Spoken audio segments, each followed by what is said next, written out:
Welcome to Just Say No, where curiosity meets clarity and cannabis education starts with understanding, not assumptions.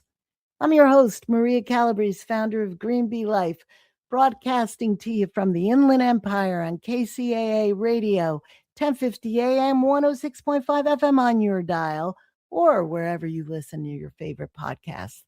Today's episode is one I've wanted to do for a long time because few topics create more confusion for consumers than this one. CBD versus THC. We hear these terms constantly. We see them everywhere on gummies, oils, beverages, skincare products, wellness products, dispensary menus, even pet products. But there's still so much confusion around what the difference actually is. Do they work the same way? Does CBD get you high? Why do some people prefer THC while others avoid it entirely? And what role do cannabinoids actually play in our bodies? Wait a minute. What the heck even is a cannabinoid? The truth is, cannabis is far more nuanced than most people are led to believe. So the confusion is real. CBD and THC both come from the cannabis plant, but they interact with the body differently and can produce very different personal experiences depending on dosage, formulation, consumption method, body chemistry, and everyone's individual tolerance. Today, we're going to unpack all of it in a way that's approachable, grounded, and educational. Honestly, this is why at Green Bee Life we work so hard to try to cut through the hype and focus on the education, because the more informed people are, the better decisions they can make for themselves. And that's always been important to me personally. Helping people feel less intimidated in this space by being more informed when it comes to cannabis and wellness products. So throughout today's program, I'll be joined by voices and experts from past Just Say No conversations, including physicians, cannabis educators, researchers, veterinarians, and wellness professionals to help break down cannabinoids, the endocannabinoid system, CBD and THC products, responsible use, and why understanding what you're consuming matters more than ever in today's rapidly evolving cannabis marketplace. Whether you're canna curious, wellness focused, completely new to cannabinoids or cannabis, or just simply trying to better understand the products now flooding the market in our inboxes, this episode is for you. So get ready to grow your know with us, because when we come back, we're going to start with the foundation of it all. What are cannabinoids and why does the human body respond to them in the first place? Because, like it or not, cannabis is exploding. By 2020, Bank of America and Merrill Lynch estimate that will grow to $35 billion. And many experts believe it could eventually reach $200 billion each and every year.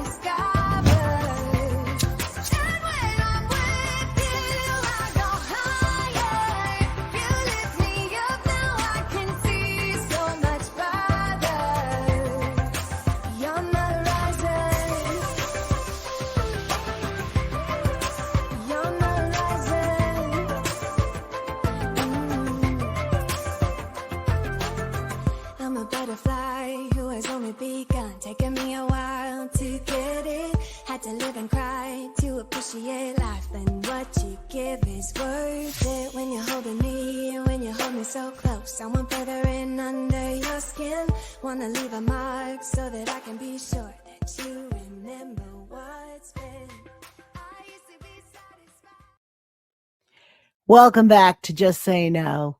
I'm your host, Maria Calabrese, and you're listening to KCAA Radio, 1050 AM, 106.5 FM on the dial, or wherever you get your podcast. All right, we're returning to unpacking cannabis, CBD versus THC. Before we can truly understand CBD and THC, it helps to understand why cannabinoids affect the body at all. What many people don't realize, I didn't, is that the human body already contains a built-in signaling network known as the endocannabinoid system, often referred to as the ECS. I want to revisit part of a conversation with a wonderful physician and cannabis medicine expert, Dr. David Bierman, who explains why education around cannabinoids and the ECS has become increasingly important with modern medicine in medical schools. And what's important, I think, is that we get the medical schools to start educating doctors not only about the endocannabinoid system, which in 2014 only 13% of medical schools did. I think there's a little bit of an increase in that, and we are beginning to see some medical schools actually have a focus on cannabinoid medicine. UCLA has started a program under the direction of Dr. Jeffrey Chen, UC Irvine under the direction of Daniel Piamelli, and the organization that has been around the longest in California at a medical school is the California Medical Cannabis Research Center at the University of California at San Diego Medical School. So we need more and more of that, because there aren't enough doctors who appreciate not only the incredible spread of therapeutic applications of cannabis,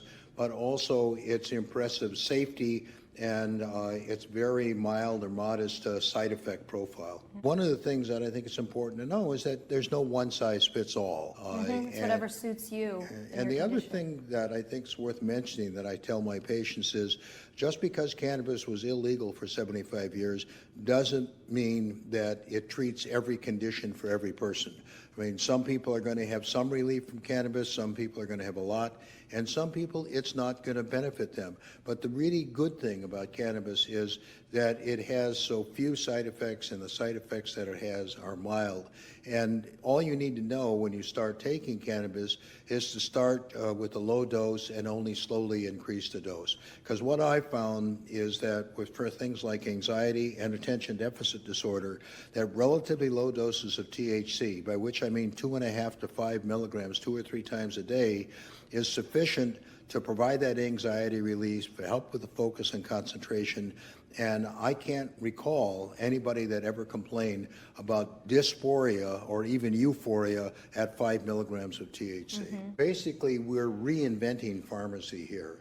The fact of the matter is that cannabis has been a medicine for over 4,000 years. Yes. And it was in the United States pharmacopoeia from the 1850s until 1942. At the turn of the 19th to the 20th century, cannabis was the third most common ingredient in doctors' prescriptions and over-the-counter medications after opium and alcohol. And in the 1920s, American physicians wrote 3 million prescriptions a year that contained cannabis.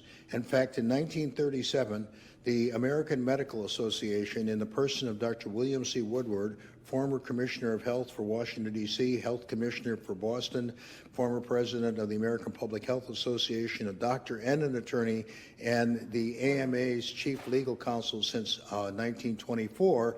In his testimony, he said that the AMA knew of no problems with the medical use of cannabis, that there's no difficulty with that.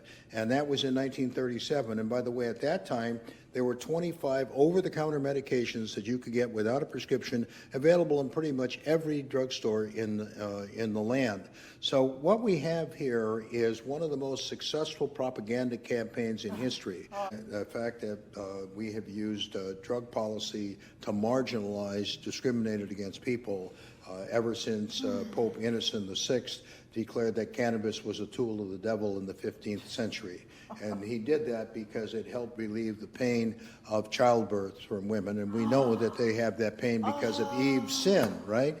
And also, of course, the midwives were healing people with herbs, which to my way of thinking is God's medicine, and they weren't using faith or relying on the priests in order for the healing. So, you have to burn those witches because they're heretics, and we've continued with that. There's a new book that's going to be coming out that is sort of designed for nurses and doctors, and I hope it'll be used as a textbook, and it covers a lot of the science related to cannabis, cannabinoids, and the endocannabinoid system.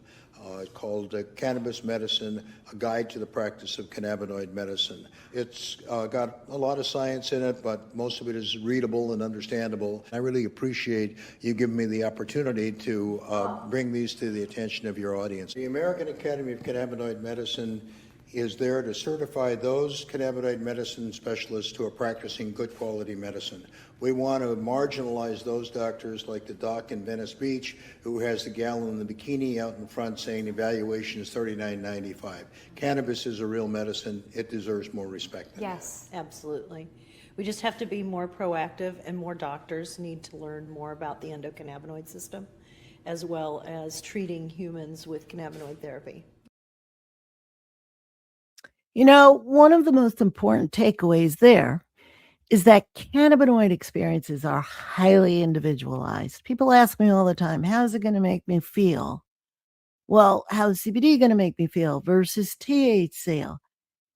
It's individualized. There is no universal response, no one size fits all product, and no single cannabis experience.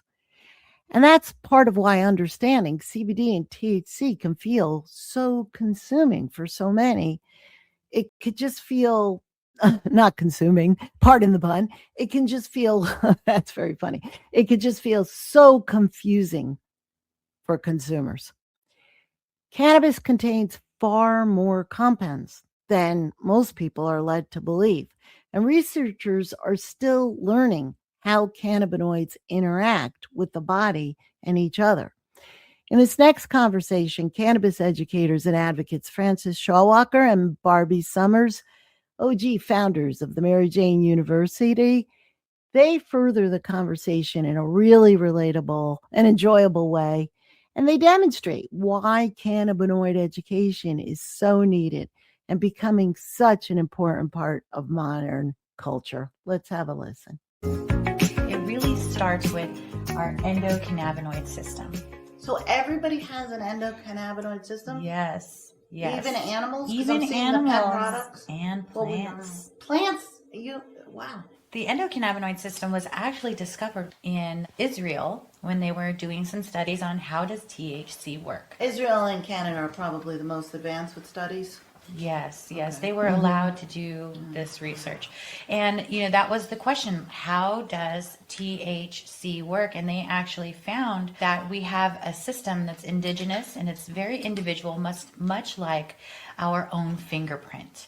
So my endocannabinoid system is different from yours and different from Barbie's, different from Lindsay's. And that's why cannabis is such an individualized medicine. Now, when you hear about the endocannabinoid system, what does it do? Yeah. How does it all work? So this is where the plant magic actually comes in with these cannabinoids and the terpenoids. That's where all the medicine is in the plant. I mean, CBD is one thing that really throws people for a loop. There's a lot of confusion. THC and CBD are the two most well-known cannabinoids. THC is a cannabinoid? Yes. That's And a cannabinoid too. yes, I love to remind people there's more than two. You're really cutting yourself short if you're only going to focus on these two. And even people that are all about just CBD because it's non-psychoactive, I love to share with them the benefits of raw cannabis and getting the benefit of full spectrum cannabinoids. We don't even know how many chemical compounds are in cannabis right now. We've been able to isolate a few of them and see some benefit from them. We can find out what their therapeutic benefit is.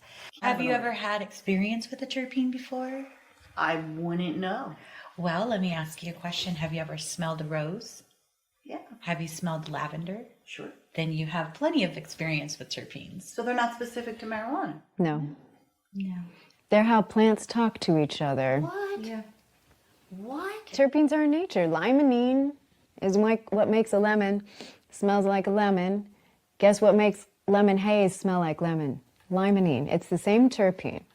And what we're finding out about terpenes is that number one, so it gives it the taste and it gives the smell, but it also gives the therapeutic benefit. There's a feminine spirit to this. If you believe in plant medicine and into the spiritual side of it, some plants are categorized as feminine energy and some are masculine. So this is very much a feminine plant, and its roots are in compassion and caregiving. And as women, we're kind of programmed to do that. And yeah, I've always felt that way. And I just love the way some of these growers, I think it's very important to have the plant grown with love and care, because I feel that translates into the power of the medicine. Yes, we can mass produce it, and that is happening. There's large-scale grows, and that's one of the side effects of Prop 64. But we're still champions of the small grower, and we still encourage people to have their own grow in their house, have a plant, have cannabis as a house plant. When you start to talk about hemp and also go into the realm of CBD, what I like to say to just really clearly help people understand, they are of the same genus. There's the hemp, which is a low resin plant, and cannabis, which is a high resin plant. So the high resin plants tend to have more cannabinoids and more terpenes, and therefore more therapeutic benefits. Okay. Now, single molecule CBD is a very popular product that doesn't speak to whole plant medicine, which we very much are believers of. We believe the plant was meant to be used in its entirety, all the cannabinoids, not just the two that we happen to have memorized. There are many, many more than CBD and THC. Also, cannabis in its raw form, we highly celebrate. There's therapeutic benefits. Actually, the government's patent addresses that. CBDA is the precursor to CBD. So once you apply heat, you decarboxylate it. That's what we say in the industry. So you'll hear people saying, is that decarbed or raw? Both are very important. So the decarbed turns THCA, the acidic precursor to THC, into THC once you apply heat. And that's what gets you high. But you can enjoy THCA and not get high. You can eat this nug right now and get great therapeutic benefits with no high. Come on. Yes, there's many applications for this in the kitchen too. I even like to get a flower and taste it, Ooh, have a bud. So is this the infamous bud? Yes. So the bud bud is the nug. What else can we call it? Fluffy pillow of goodness. No one strain is the right strain for everyone. But as we move towards pharmaceutical companies getting more and more involved in cannabis and sort of creating the strain of their dreams in the laboratory, once we isolate all the different cannabinoids and all the different terpenes, that's already happening from a flavor and mood perspective in the marketing and the branding of cannabis. You see a lot of vape pens, they don't tell you what strain it is, they call it relax. Because they've pulled together the cannabinoids that they want. They've created their dream mood. It's so true. We often hear CBD and THC discussed as though they are completely separate experiences. But once you find good cannabis education, you realize, you come to learn it's far more nuanced than simply CBD versus THC. Cannabinoid products can affect everyone differently depending on dosage, formulation, metabolism, tolerance, and your own individual body chemistry. As more educators continue talking openly about cannabinoids, many consumers are realizing and coming to learn there's so much more to cannabis than they may have originally understood, given the limited information. So, just looking at CBD versus THC, let's just look at CBD. CBD in and of itself, there's isolate, there's broad spectrum, there's full spectrum, and that can become very confusing. So I want to have a listen to cannabis educator Barbie Summers as she breaks down some of the basics behind CBD specifically, while addressing cannabinoids and the endocannabinoid system. There is quite the CBD bandwagon going on right now. That's the hot topic. It's the hot ingredient in skincare, cocktails, food, everything.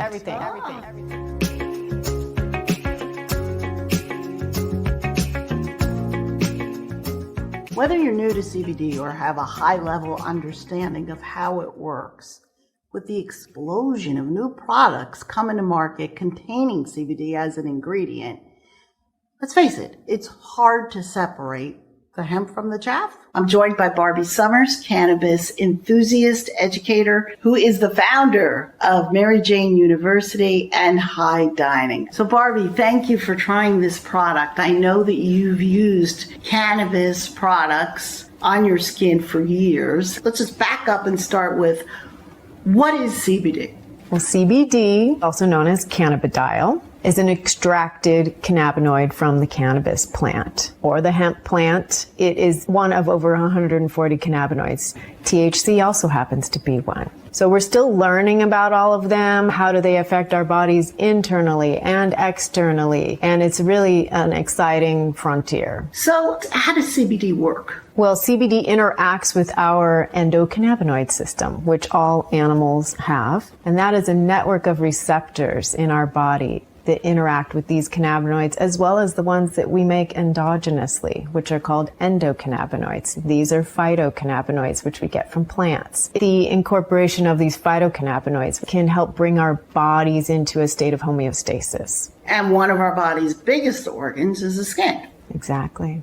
Which is why people might want to supplement their diet, as well as topically inside and out, with phytocannabinoids. Conceivably, it makes sense to include CBD and other cannabinoids in skincare products. There is a difference between a CBD isolate, broad spectrum, and full spectrum. So can you just kind of unpack that for us? Yes, those are the three categories that consumers need to know. So isolate means there's been more laboratory intervention where they've isolated that one particular molecule. It's just the CBD. Just the CBD. Now, there are also scientific studies that report that CBD is much more effective with the presence of some THC, which is why... Entourage effect. Exactly. And that's why I gravitate more towards broad and full spectrum products. That's why I do like this, because it's broad spectrum. And actually on the label, you can see it has not only CBD, but also CBG and CBN, which I think is really great. Full spectrum and broad spectrum contain more of those cannabinoids and sometimes the terpenoids. Have there been any reports on effects of CBG and CBN? Not topically. Internally, yes. Topically, we did find a study that CBD is associated with having a moisturizing effect. Yeah, I read that study you sent me. I do think that there is benefit to my skin. I definitely feel moisturized, which is important to me since I live in a dry climate. And I usually have pretty even skin tone. I don't have any breakouts or inflammation. I'm a believer. Can I attribute it all to CBD? Well, first of all, I normally use full spectrum products or broad spectrum. So who knows? It could be some of those other cannabinoids or other phytochemicals. And I think it's an additive. I don't mean for it to be a replacement, but I like to add it into my skincare regime. And well put. And it is an exciting frontier. But another big challenge for today's consumers isn't just understanding the cannabinoids, it's understanding the products. Terms like full spectrum, broad spectrum, isolate, tinctures, gummies, cannabinoids, terpenes, CBD dominant, THC dominant, they're everywhere. And not all cannabinoid products are created equally. Understanding product quality, sourcing, transparency, and lab testing. Quality, sourcing, transparency, and lab testing has become one of the most important parts of responsible cannabinoid use. I want to revisit part of a conversation with the amazing team at Aspen Green about different cannabinoid products, different delivery consumption methods, and what consumers should actually look for when shopping for CBD products. These guys, this team is just fantastic. Question: I'd like to talk to you guys about different consumption methods and why someone might choose a gummy over a tincture over a topical. Mhm. Who wants to take that? I can take it. All right, go for it. Yeah, so I would say depending on just like a person's composition and just their metabolize, like how they metabolize food in general, some people have a better chance at, getting the experience they desire from, let's say, like a CBD oil versus a gummy, because gummy is completely contingent on your metabolism. And whereas a sublingual product is going to kind of, enter the bloodstream via the receptors in your mouth, and the GI tract plays a very little role in it. That's usually how we'll guide, customers into choosing a gummy versus an oil, or vice versa. Yeah, so at Aspen Green, we work with farmers who are based in Colorado, and the farms themselves also have a USDA organic certification, which is amazing. We work with a couple of main strains of cannabis that they grow for us, and it's kind of broken up between two. We have our products like the relief products, the rest and calm products, all products that are supposed to be a little bit more like relaxing and calming to your system. For those, we utilize hemp plants that are a little bit more like indica leaning. They're all full spectrum, so we utilize all cannabinoids found in the hemp plant, but these tend to be more of like a relaxing composition to the plants. And then we also have our Bliss products, which is a super popular product that we offer. We have the Bliss oil and gummies, and those we use a different plants. Those have a higher concentration of like CBDV and THCV, which are cannabinoids that studies have found to be a little bit more like uplifting and energizing. So those are a great product for people who are wanting to, maybe more like daytime use, or just like, feel a little bit more energized and uplifted from taking CBD products. And as for the quality of the flower, like coming from a growing background on small and large scales, I can definitely verify just how insanely difficult it is to not only grow organic, but also to get USDA certified organic as well.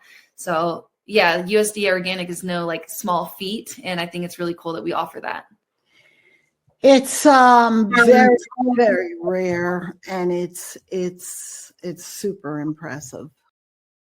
Super impressive. And as impressive is their commitment to education and transparency, because let's face it, education and transparency matters, not just marketing hype. They can market till the cows come home, but if we don't know what the heck it is they're selling, we're not going to pick up what they're putting down. We've got to understand what the choices are. And that's all through education. Because in today's cannabinoid marketplace, understanding what's actually in a product and how different products behave. What do they do? How are they going to improve my life? That's what will help you make more informed decisions. And one of the most fascinating aspects of cannabinoid science that I find is that the endocannabinoid system isn't unique to humans. So if you're a pet parent like myself or animal lover, it's exciting because help is on the way for our furry friends as well.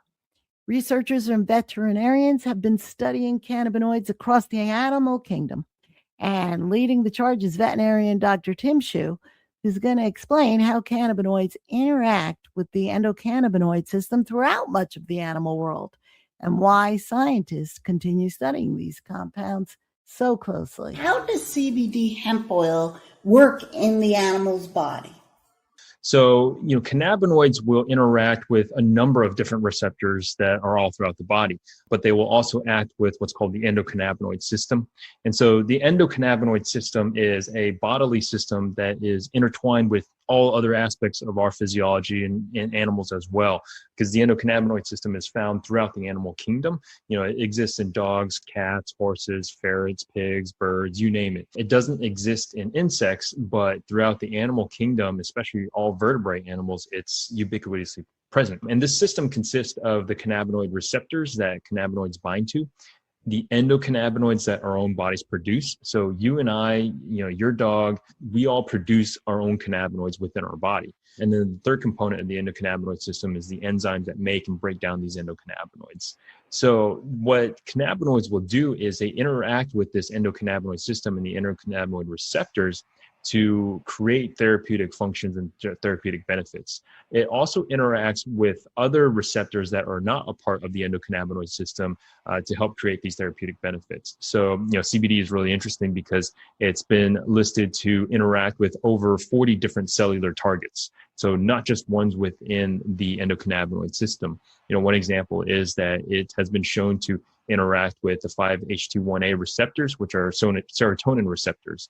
And that's hypothesized is that that's one way it helps to decrease anxiety. When we get down to the basis of it, it's all cannabis, but there's a lot of different terminology out there now that gets confusing to a lot of people.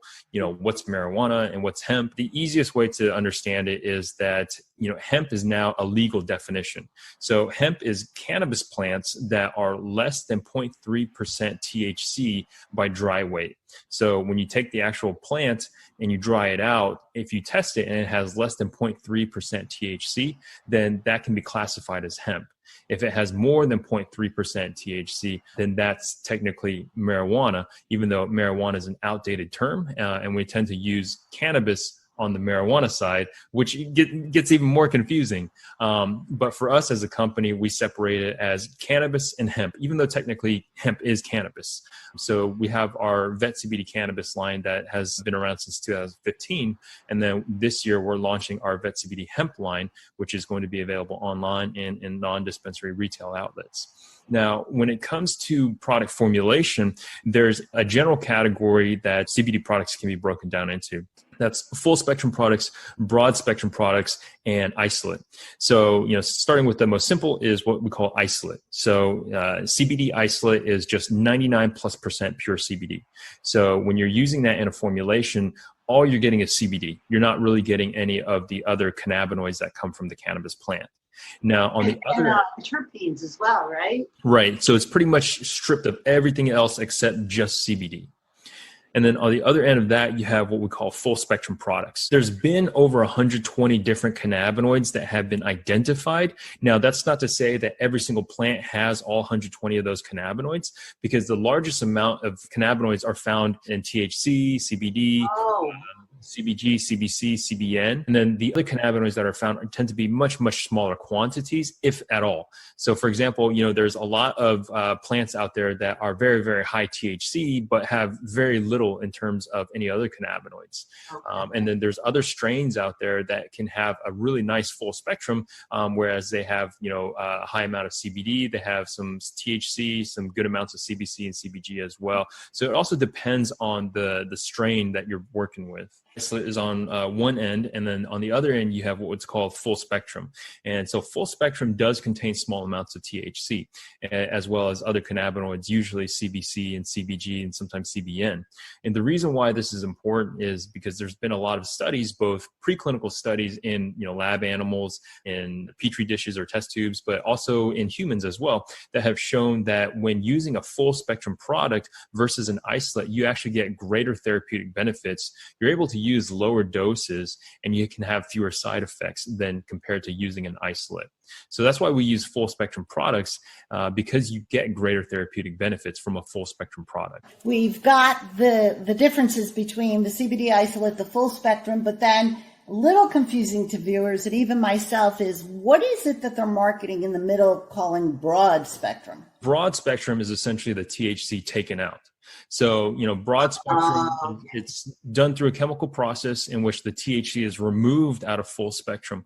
Now, a lot of times what happens is when that THC gets removed, we see a lot of other minor cannabinoids like CBC and CBG tend to drop out as well. There are some improved techniques out there now that preserve some of those minor cannabinoids like CBC and CBG. But generally what happens is broad spectrum is somewhere in the middle between isolate and full spectrum. What it does is it strips out some of those cannabinoids like THC. We covered a lot.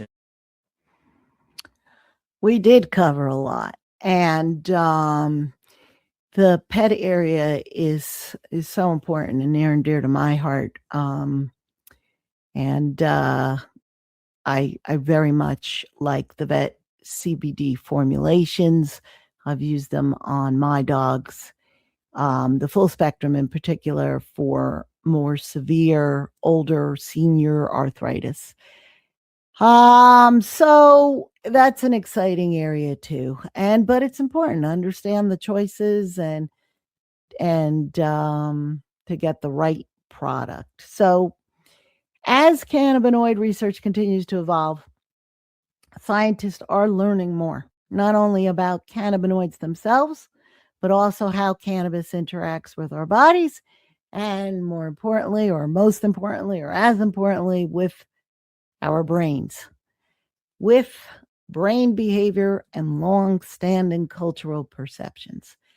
And perhaps one of the biggest shifts we're seeing today is a move away from fear and stigma toward evidence, education, and more nuanced conversations. But we have to have the vocabulary to have the conversations. And I think we'll be catching up. So more nuanced conversations about cannabis and wellness, and to help us become more exposed, I want to revisit part of a conversation with a very gifted neuroscientist, Dr. Manesh Gurn, who studies consciousness, neuroplasticity. How's that one? Neuroplasticity. I thought decarboxylation and endocannabinoid system was a mouthful. Neuroplasticity and the evolving science surrounding cannabis and related compounds. Very, very, very important conversation to listen to. So without further ado, we're going to bring back Dr. Manesh Gurn, because it was a really, really valuable conversation. A vegetable and an herb. Can you verify that? Certainly. I mean, we can call cannabis a plant, a herb, and it's a different class than fungi. Obviously, it's not a mushroom, but similar in that it's a naturally occurring organism. It's been used for hundreds, if not thousands of years in different cultures across the world. And it's quite interesting that we are very idiosyncratic in the modern world as defining these compounds as drugs to be outlawed. Because cannabis, as well as magic mushrooms, have been revered as almost as sacraments, as inducing these spiritual and healing experiences that should be used in a ritual kind of way. And so, they've been kind of revered as these parts of the natural world as a gift to us that we can use for our own benefit. And so it's really interesting. We have this view of them as these dangerous drugs in the modern context. Dr. Gurn, what exactly is neuroplasticity? It's a fascinating topic that's actually becoming more and more of interest in the mental health fields as well as neuroscience.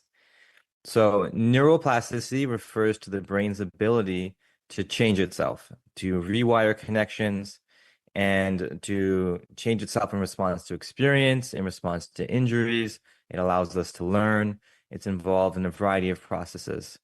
And the old dogma, maybe 20 years ago, was that once we're an adult, our brains don't change. They're not plastic anymore. We're set in our ways. That's just how we are. And now we know from decades of research that it's not true. So if my husband tells me, stop trying to teach an old dog new tricks, don't let him get off on that? Yeah, I would not let people get away with that. I think that's just an excuse that people like to use. But I think the research has told us time and time again that the brain has this remarkable ability to change. And that might be less when we're older, but it's not zero. It's still there. And if you believe it's there, you can create the change. If you believe it's impossible, you're going to create that for yourself. You could speak to whether the barriers of research are coming down. And if you could tell me a little bit about the research on CBG or how certain cannabinoids affect the brain. Certainly. And so cannabis, as you were saying earlier, has a whole variety of different compounds within it. It's not just THC, which is what we usually associate it with because that's what gives the typical high we associate with cannabis. And not to interrupt you, maybe you could just explain the difference as well. THC before it is heated up, it's actually in its raw form THCA. Is that correct? Right, it is correct. Yeah, TCA when warmed up, when heated, turns into THC. Yes. Which has, so even only THC has the psychotropic effect. Yeah, certainly. And the three cannabinoids, as they're called, cannabinoids are just cannabis molecules that occur in the cannabis plant. The most popular ones that are studied and looked at for their benefits and effects are THC, which we just mentioned, CBD, and then CBG, which you also briefly mentioned. And so I can just walk through each of these really briefly. So THC is the compound, that makes people high. It makes people stoned. That's what people associate with cannabis. And this has the typical effects. And in addition to that, it can also, it's often, obviously, and many people know this, used to relieve anxiety. In lower doses, particularly, it can really calm people's anxiety and also help with things like chronic pain. And that's THC. But then also CBD is also potently reduces anxiety and has been found in studies to do that. Studies have also found that it could be antidepressant. And not only that, it's also anti-inflammatory. So people, even with arthritis and different inflammatory conditions, are experiencing relief from CBD. Not to mention also its effects for reducing epileptic seizures. So reducing seizures for people with epilepsy. And it's actually FDA approved for that. It is a compound CBD-based drug that does that. So CBD has no psychological effects acutely, like it doesn't make you high, but behind the scenes of our biology through our endocannabinoid system, which I could talk about, is actually has all these different health benefits. And then the last one is CBG, which is a kind of simpler molecule than CBD or THC, and actually is, can be considered a precursor of them. It's can turn into them with different steps. And that's also very much involved in reducing inflammation. It modulates our immune system, and it also relieves oxidative stress, meaning it's an antioxidant, which again, it means it clears up cellular damage. It's healthy for our cells as well throughout our bodies. There are actual peer-reviewed studies for cannabis on those indications. Is that correct? Yeah, certainly. These are the most rigorous randomized controlled trials done at esteemed institutions with cannabis and for psychedelics for that matter. Great. And on our show page, we'll list references for our listeners. Yes, for anti-seizures, Epidiolex, CBD is used in Epidiolex, pharmaceutical drug, which that'll be a whole other episode, has caused quite confusion because once the FDA approved it as an ingredient in a prescription drug, they didn't speak to it as an ingredient in food or in supplements, which is holding things up when it comes to food and supplements. Do you believe CBD it should be available in tinctures, gummies, topicals? 100%. I think they're trying to monopolize by making it into a psychiatric drug that they can profit off of and patent. And it's an IP play. It's really just a psychiatry pharmaceutical play. That's what that is. I think CBD should be widely available in a variety of different forms. It's non-psychoactive. It's not addictive. It's not harmful outright for the brain or body. If anything, is really beneficial for it when used in the reasonable doses. And so there's no reason why it should be outlawed the way it should be. This doesn't make any scientific sense. What are some of the common misconceptions you've encountered? And can you debunk them with what the research says? Certainly. So let's start with cannabis. So one of the most common ones, and we were talking about this before the show started as well, is the idea of cannabis as a gateway drug. Now, I heard this growing up. A lot of people did. It's just part of basically drug war propaganda, essentially, is what it is. And there's no evidence in the epidemiological studies, the large-scale survey studies, that that's the case. The things that get cannabis to lead to other drug use are related to your social environment, socioeconomic status, all these different factors, social factors and cultural factors. There's no evidence that cannabis use alone leads people to try other drugs. And I think that's just a myth that should really just not exist anymore, but people seem to still believe it, but there's no evidence for it. A big part of that is because they're both classified legally as Schedule 1. Yeah, which is absurd. And this is really funny, Maria, because you mentioned earlier the US had a patent on the medicinal use of cannabinoids going back decades, while at the same time the FDA was saying, and DEA, it's Schedule 1, it's no potential for medical use and high abuse potential, when they had a patent showing that it's not that. It's absurd. As a neuroprotectant, and they weren't allowing the NFL and the football players. My God. Yeah, who could have really benefited that from concussion recovery? And that's a topic we didn't talk about, but CBD can be really helpful for recovery from a brain injury or a stroke, for that matter. There's studies on this, so it's quite terrible it's like anti-scientific. So another one is that, and this is a nuanced one, but the idea that cannabis damages your brain. So I've looked personally at a lot of research literature on how brain imaging has shown differences in the brain as a result of cannabis use. We reviewed every study ever done on whether cannabis use changes the structure of our brain. And what we found is that a lot of studies found increases size in certain brain regions. A lot of studies found decreased size in a lot of brain regions. When we bring them all together, they cancel each other out. So what that means is it's a mess of research, that there's no conclusions that can be drawn on actual structural changes that last in your brain as a result of cannabis use. And in terms of like what that means for brain damage, it means there's no reliable effect. And if we could say anything, it's that heavy chronic use in adolescence likely does cause potentially damage or developmental changes in the way, impairments in the way the brain might develop in certain ways, and that's a risk factor. I would certainly not advocate for a heavy chronic use in teenagers or early adults, for that matter. It's all about moderation. And the research does suggest that using it at reasonable dosages, not every day, but in a moderate way, has minimal to no harmful effects. There's no evidence that damages the brain per se.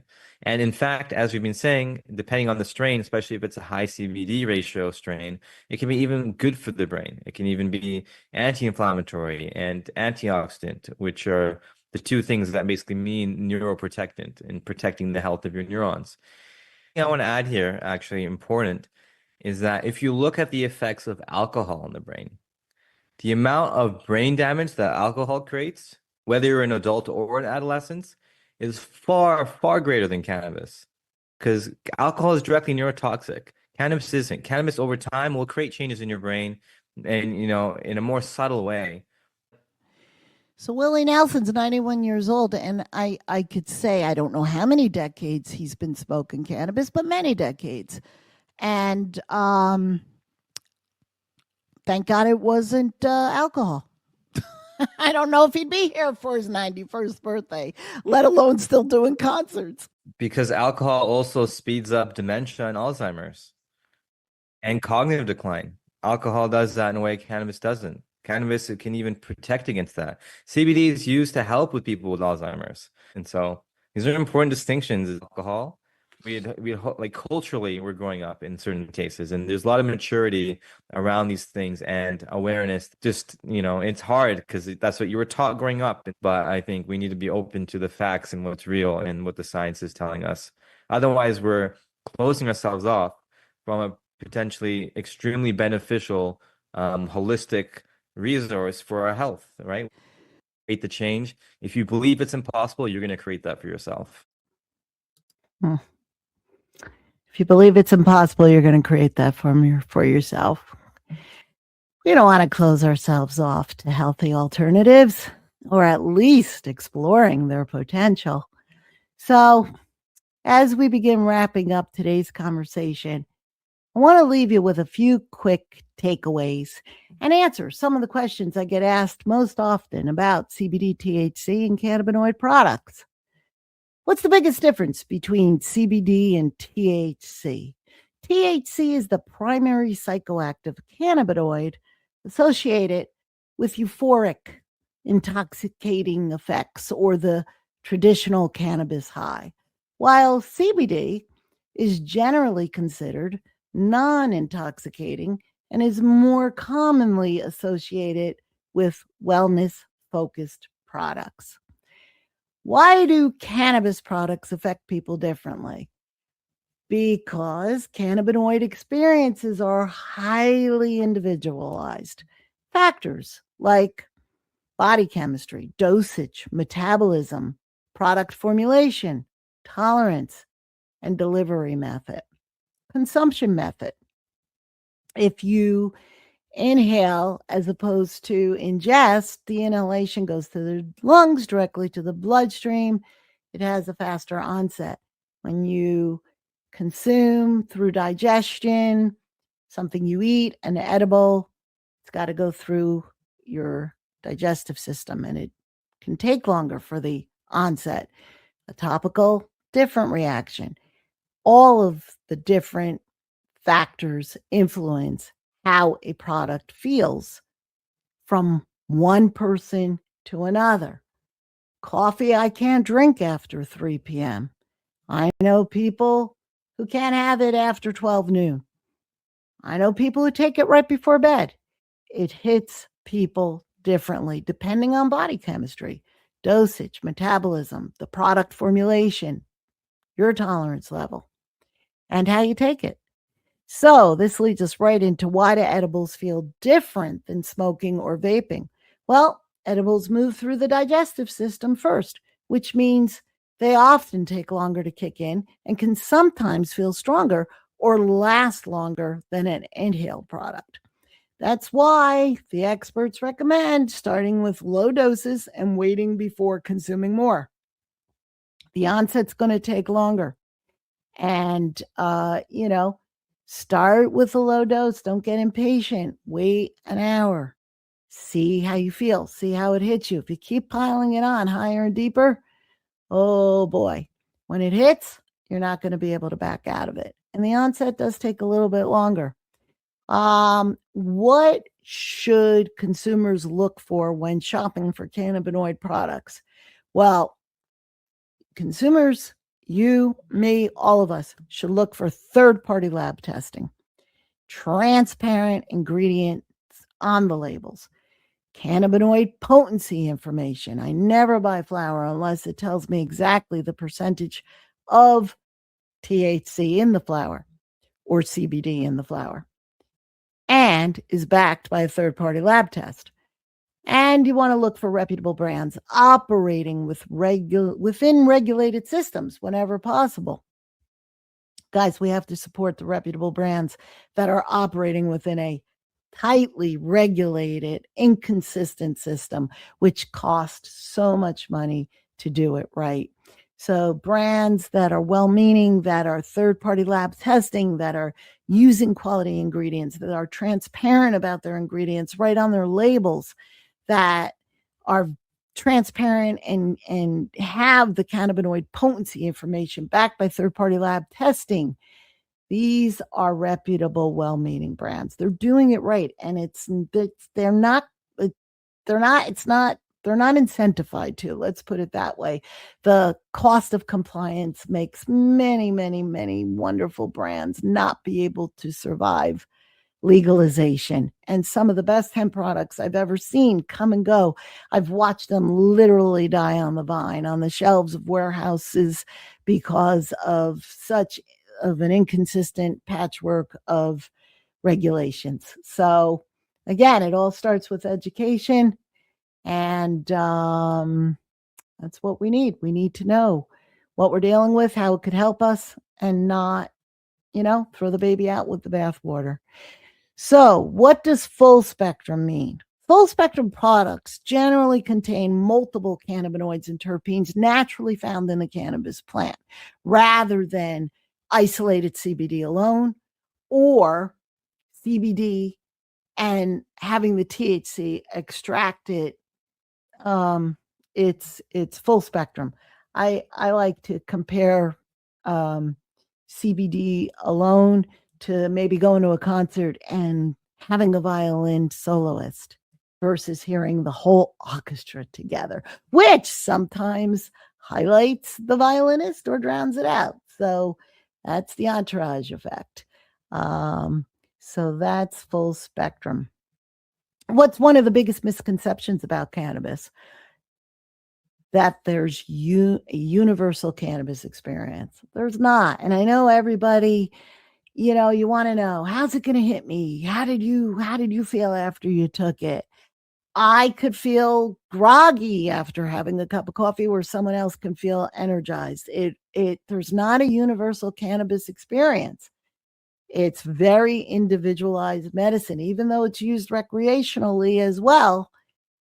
It is a medicine and it's individualized. So cannabinoid experiences, they vary significantly depending on the individual and the product involved. So again, check it out, go low and slow. And finally, make informed choices. The education matters, not just the marketing hype, not just the regulatory jargon, not just the scientific language, which is sometimes intimidating.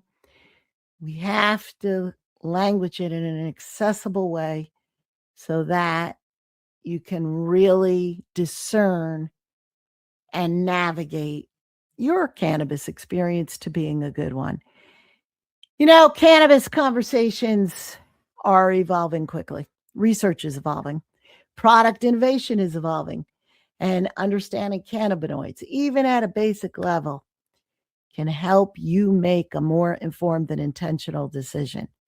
I'm excited to see education evolving. So, as we wrap up today's conversation, I think the biggest takeaway is this. CBD and THC are not competing conversations. They're part of a much larger discussion about cannabis, cannabinoids, wellness, science, and informed consumer choice. And perhaps most importantly, to remember, there is no universal cannabis experience. At the end of Prohibition, there was no universal kind of alcohol experience. Everyone had to learn on their own how they react to whiskey versus wine. And as it evolved and we went from spirits to different wines and beer, there's no universal experience. Everybody reacts differently and everyone had to find their way. They weren't as in the dark or restricted because there wasn't 8 decades of not only prohibition, but misinformation and a horrible stigma attached to it. So what works for one person may feel completely different for another, depending on the product type. Is it CBD? Is it THC? Is it CBD combined with THC? If it's CBD only, is it from the hemp plant? Is it from the cannabis plant, aka marijuana? If it's CBD, is it an isolate? Is it broad spectrum? Is it full spectrum? So if you ever tried a CBD gummy and felt nothing or had a bad reaction, find out, was it an isolate? Was it broad spectrum? Was it full spectrum?